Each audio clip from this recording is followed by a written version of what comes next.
Hi, this is Dr. Kathy Moxley-South, and welcome to the FHS ECE Foundations in Early Childhood Education.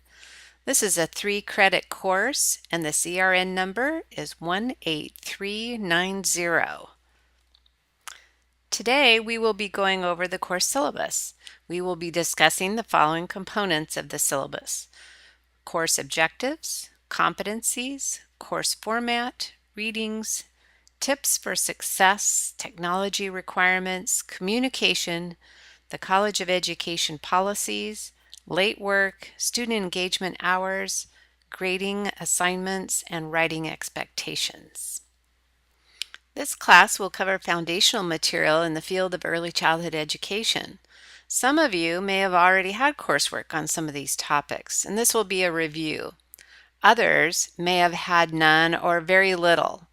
The purpose of this course is for all of us to be on the same page as we move forward on your educational journey.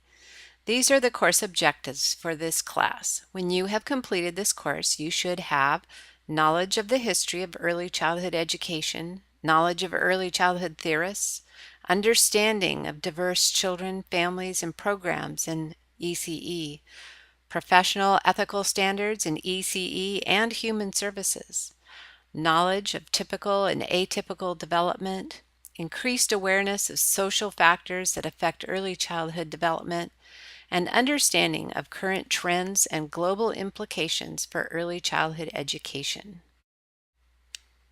The FHS program has a set of competencies as well. Students must meet these competencies before graduating.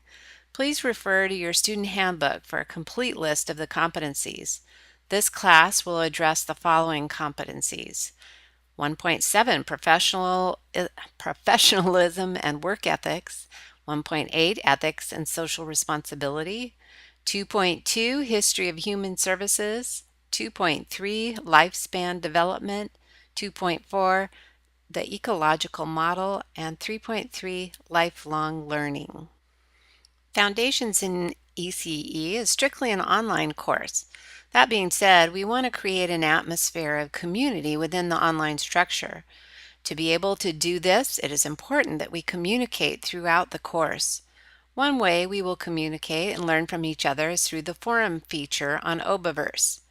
When you see the speech bubble icon, like this one here to the right, you will know this means an interactive forum. We will be watching a lot of videos in this class. Most of the lectures will be recorded with voice and uploaded on Obiverse as a YouTube video, just like the one you're listening to now. We will make use of other interactive tools as well. I'll tell you a little bit more about that later. There will be some assignments related to the weekly topics and a final paper, but we will have no exams in this course. There is no assigned textbook for this class. All of our readings will be posted on Obiverse. Readings will be chapters in a book or an article in a PDF format, or links to readings on the internet. Almost all of the students in this class are working professionals, and you have very busy lives with work and kids, families, and other commitments. To be successful in this class, you'll need to manage your time wisely. Allow certain times each week to log into Obiverse and check your U of O email often. Check your course calendar and set reminders for yourself when assignments are due. Don't wait till the last minute to complete an assignment. People rarely do their best work at the last minute, and other things can happen as well, such as technical problems or your computer crashes. Another tip is to be willing to ask for help. Make use of Obiverse support. That's the gold tab on the left side of your screen. This should be your first resource when you're having technical difficulties with Obiverse. You can get a lot of questions answered right there. Email me for everything else. I'm here to help you. Any online course has certain technology requirements, such as a computer. However, there are a few essentials that will make your experience much better. High-speed internet is one of those. You'll be watching a lot of videos and downloading other materials. Having high-speed internet will make a difference in how long it takes to complete these tasks. For your writing assignments and for other group projects, you will need a word processing and presentation software. Microsoft Office has everything you will need for this course and other courses in FHS, and you can buy it at a greatly reduced price at the U of O Duck Store with your student ID. You will also need to download these free programs to watch videos and read PDFs. Those programs are Adobe Flash Player and Adobe Reader. Those are free downloads from the internet. As I said earlier, one of the FHS competencies is professionalism and work ethics. We believe that FHS students should demonstrate professionalism throughout the curriculum, including any communication with staff or faculty.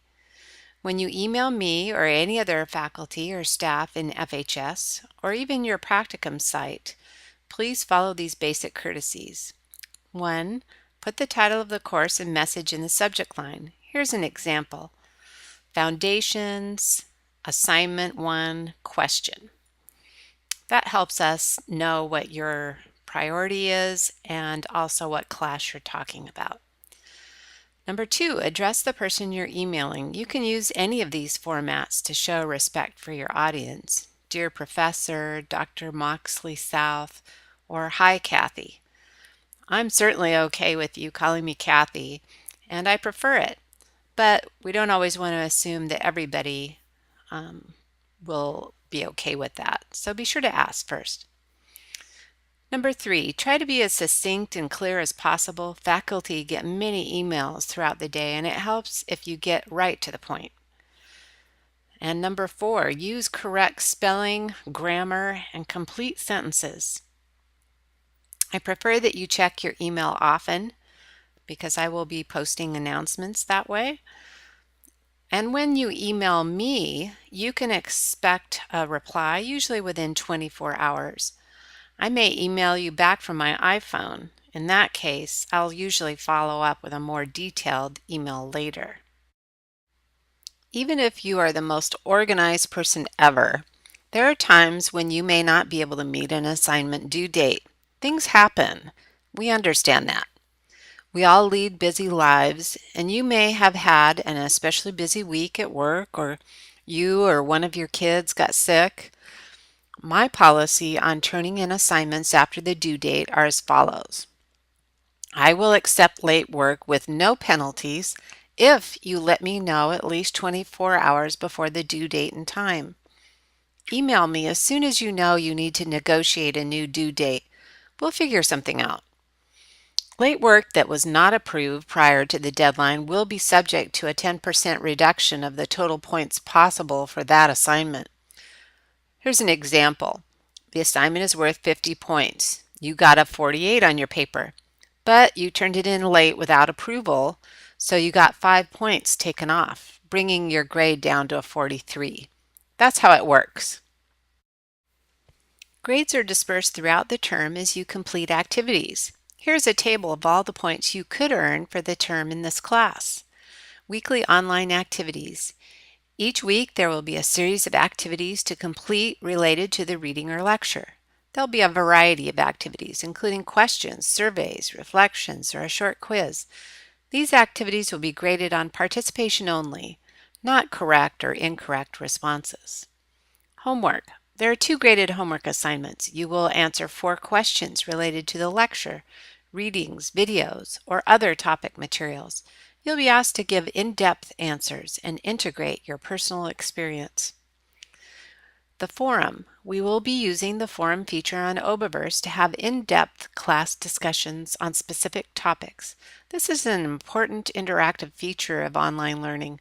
We can all learn from each other's perspective, knowledge, and experience.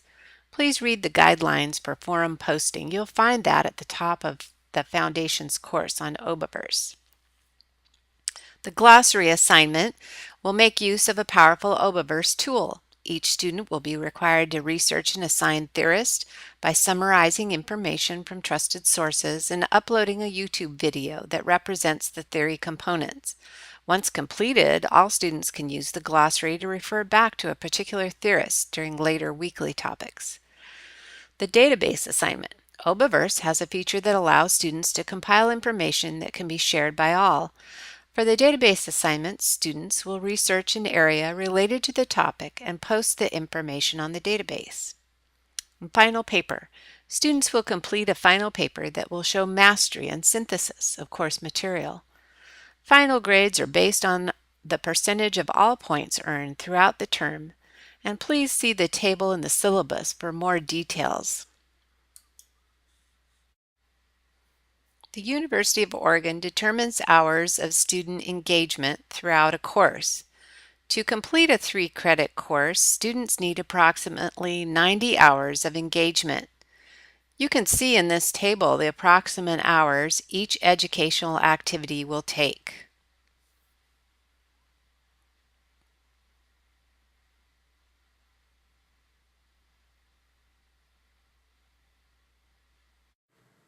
Much of your work in this course will be in the form of writing. To that end, we all need to practice professional writing skills. This includes using grammar and spell check, proofreading our papers thoroughly even after using spell and grammar check, and using complete sentences. Just as I mentioned before when discussing emails, longer does not always mean better. I had a professor once who told me short and pithy was how she wanted us to write. This means giving enough information for understanding and clarity, but not a lot of extra words. There are certain writing conventions or styles. You may have heard of such a few, like MLA or APA. In the Family and Human Services program, we use APA style. It takes some getting used to, and we will work on this together for your first year. The main thing you need to know for now is not to plagiarize. This means using another person's words as your own, or another writer's words as your own. One of our very first assignments in this course is to learn about how not to plagiarize. There is a wonderful resource when we start to learn about APA. It's called the OWL Purdue APA website, and it's here on this slide. You can check it out sometime. This website will help you learn this style as we go along. The last part of the syllabus are standard University of Oregon policies. You'll see this on every syllabus each term at the U of O. Please become familiar with the policies on diversity, documented disability, academic misconduct, conflict resolution, grievance, inclement weather, and course incompletes. Well, that wraps it up for the course overview. I hope this was helpful as we get started with this course and questions come up about due dates, assignments, policies, and other issues. Please refer back to your syllabus first. Your questions may be answered there. Now you're ready to look at our first week's topic, the history of early childhood education in the U.S.